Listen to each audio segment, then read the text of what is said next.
ಕಾವಲು ಗೋಪುರ. 12 ವರ್ಷದ ಜೊನಾಥನ್ ಬೆಟ್ಟಗಳು ಮತ್ತು ಹೊಳಗಳಿಂದ ಆವೃತವಾದ ಒಂದು ಸಣ್ಣ ಹಳ್ಳಿಯಲ್ಲಿ ವಾಸಿಸುತ್ತಿದ್ದನು. ಹಳ್ಳಿಯ ತುದಿಯಲ್ಲಿ ಒಂದು ಹಳ್ಳಿಯ ಮರದ ಕಾವಲು ಗೋಪುರವಿತ್ತು. ವರ್ಷಗಳ ಹಿಂದೆ ಕಾವಲುಗಾರರು ಅಪಾಯದ ಮೇಲೆ ನಿಗಾ ಇಡಲು ಇದರ ಮೇಲೆ ಹತ್ತುತ್ತಿದ್ದರು. ಆದರೆ ಈಗ ಅದು ಬಹುತೇಕ ಶಾಂತವಾಗಿತ್ತು. ಒಂದು ದಿನ ಜೊನಾಥನ್ ಅಜ್ಜಿ ಕ್ಲಾರಾ ಆ ಗೋಪುರದ ಬಳಿ ತನ್ನನ್ನು ಭೇಟಿಯಾಗಲು ಅವನಿಗೆ ಹೇಳಿದರು. ಜೊನಾಥನ್ ಮೇಲೆ ಹತ್ತಿದ್ದಾಗ ಅಜ್ಜಿ ಕೈ ಮುಗಿದು ಶಾಂತವಾಗಿ ಕುಳಿತಿರುವುದನ್ನು ಅವನು ನೋಡಿದನು. ನಾವು ಇಲ್ಲಿ ಏಕೆ ಇದ್ದೇವೆ ಎಂದು ಅವನು ಕೇಳಿದನು. ಅಜ್ಜಿ ಕ್ಲಾರಾ ಮುಗುಳ್ನಕ್ಕು ಈ ಗೋಪುರವು ಒಂದು ಪ್ರಮುಖ ವಿಷಯದ ನೆನಪಾಗಿದೆ ಎಂದರು. ಬಹಳ ಹಿಂದೆಯೇ ಜನರು ಹಳ್ಳಿಯನ್ನು ರಕ್ಷಿಸಲು ಇಲ್ಲಿ ನಿಲ್ಲುತ್ತಿದ್ದರು. ಇದು ದೇವರು ನಮ್ಮನ್ನು ವಿಭಿನ್ನ ರೀತಿಯಲ್ಲಿ ಇತರರನ್ನು ರಕ್ಷಿಸಲು ಕೇಳುತ್ತಿದ್ದಾನೆ, ಅದು ಪ್ರಾರ್ಥನೆಯ ಮೂಲಕ. ಜೊನಾಥನ್ ಸ್ವಲ್ಪ ಗೊಂದಲದಿಂದ ಹುಬ್ಬುಗುಂದಿಗಿ, ಆದರೆ ಪ್ರಾರ್ಥನೆ ಮಾಡುವುದು ಜನರಿಗೆ ಹೇಗೆ ಸಹಾಯ ಮಾಡುತ್ತದೆ? ನಾನು ಕೇವಲ ಒಬ್ಬ ಹುಡುಗ ಎಂದನು. ಅವರು ಕೆಳಗಿನ ಹಳ್ಳಿಯ ಕಡೆಗೆ ಬೆರಳು ಮಾಡಿ ತೋರಿಸುತ್ತಾ, ಜೊನಾಥನ್, ಆ ಮನೆಯನ್ನು ನೋಡುವೆಯಾ? ಅದು ಮಿಸಸ್ ರೂತ್ ಅವರ ಮನೆ. ಅವರು ಇತ್ತೀಚೆಗೆ ಅನಾರೋಗ್ಯದಿಂದ ಬಳಲುತ್ತಿದ್ದಾರೆ. ನಿನ್ನ ಪ್ರಾರ್ಥನೆಯು ಅವರಿಗೆ ಶಕ್ತಿಯನ್ನು ನೀಡುತ್ತದೆ ಎಂದರು. ಆ ಶಾಲೆಯನ್ನು ನೋಡು, ನಿನ್ನ ಶಿಕ್ಷಕಿ ಕೆಲವೊಮ್ಮೆ ಒಂಟಿತನವನ್ನು ಅನುಭವಿಸುತ್ತಾರೆ. ನಿನ್ನ ಪ್ರಾರ್ಥನೆಯು ಅವರಿಗೆ ಸಾಂತ್ವನ ನೀಡುತ್ತದೆ. ನಿನ್ನ ಗೆಳೆಯ ಸ್ಯಾಮ್ಯುಯಲ್ನ ಓದಿನಲ್ಲಿ ಕಷ್ಟಪಡುತ್ತಿದ್ದಾನೆ.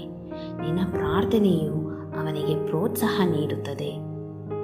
ಅವರು ಸ್ವಲ್ಪ ಹೊತ್ತು ನಿಂತು ಅವನ ಹೆಗಲ ಮೇಲೆ ನಿಧಾನವಾಗಿ ಕೈ ಇರಿಸಿ, ಎಫೆಸಿಯದವರಿಗೆ 6:18 ನಮಗೆ ಎಚ್ಚರದಿಂದಿರಲು ಮತ್ತು ಎಲ್ಲರಿಗಾಗಿ ಪ್ರಾರ್ಥಿಸಲು ಕಲಿಸುತ್ತದೆ, ಏಕೆಂದರೆ ಪ್ರಾರ್ಥನೆಯು ನಾವು ಅದನ್ನು ನೋಡುತ್ತಿದ್ದರೂ ಸಹ ಶಕ್ತಿಯುತವಾಗಿರುತ್ತದೆ ಎಂದರು.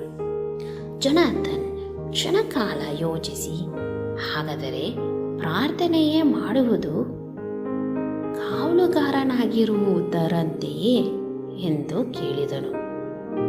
ಹೌದು, ಅವರು ತಲೆಯಾಡಿಸಿದರು. ಪ್ರೀತಿಯ ಮೂಲಕ ಜನರನ್ನು ನೋಡಿಕೊಳ್ಳುವುದು ಕಾವಲುಗಾರ. ಆ ಸಂಜೆ ಜೊನಾಥನ್ ಆ ವಾಕ್ಯವನ್ನು ಗಂಭೀರವಾಗಿ ತೆಗೆದುಕೊಳ್ಳಲು ನಿರ್ಧರಿಸಿದನು. ಪ್ರತಿ ರಾತ್ರಿ ಅವನು ಕಾವಲು ಗೋಪುರವನ್ನು ಹತ್ತಿ ಪ್ರಾರ್ಥಿಸುತ್ತಿದ್ದನು.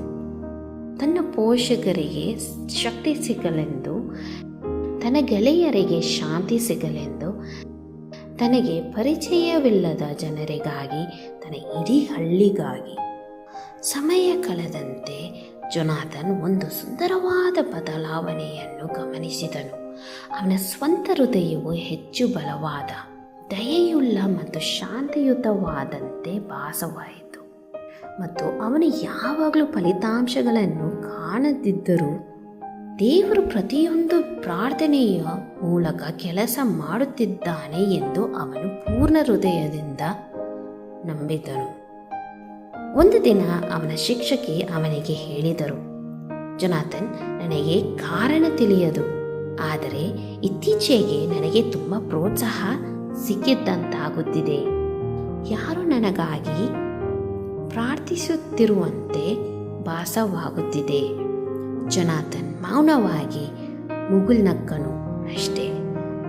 ಅಜ್ಜಿ ಕ್ಲಾರಾನ ಮಾತುಗಳು ಅವನ ಹೃದಯದಲ್ಲಿ ಪ್ರತಿಧ್ವನಿಸಿದವು.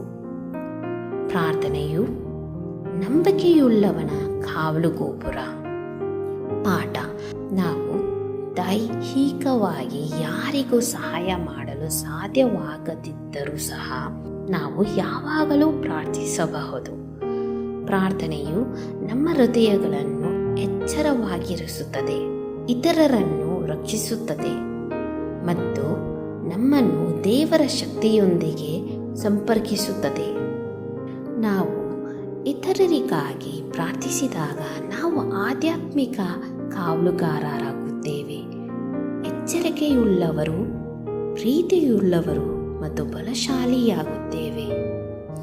ಆತ್ಮನಲ್ಲಿ ಎಲ್ಲ ಸಮಯದಲ್ಲಿಯೂ ಪ್ರತಿಯೊಂದು ಸಂದರ್ಭದಲ್ಲಿಯೂ ಪ್ರಾರ್ಥಿಸಿರಿ.